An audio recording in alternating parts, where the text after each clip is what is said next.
మీ అరచేతిలో రేఖలను బట్టి మీరే జాతకాలు చెప్పుకోవచ్చు. అది ఎలాగో చెప్తాను చూడండి. ఆ మధ్యలో స్ట్రైట్గా ఒక గీత వెళ్తుంది కదా, అదే ధనరేఖ.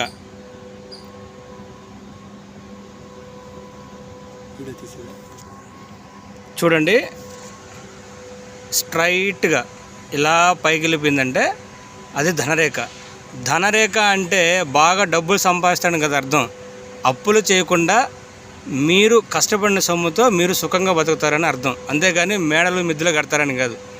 తర్వాత ఈ రేఖ, ఈ రేఖ, ఈ రెండు రేఖలు బాగా ఇలా గట్టిగా కలుస్తున్నాయి అంటే భార్యాభర్తలు అన్యోన్యంగా ఉంటారని అర్థం.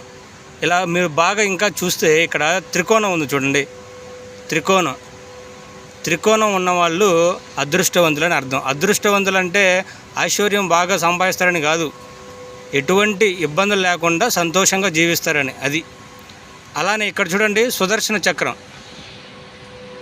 అరచేతిలో సుదర్శన చక్రం ఉంది అంటే అతను చాలా చాలా మంచి వ్యక్తి అని అర్థమవుతుందా? మీరు కూడా ఒక్కసారి మీ అరచేతిని చెక్ చేసుకోండి. ఇంకెవరి దగ్గరికి జాతకాల కోసం పోవద్దు, ఓకేనా?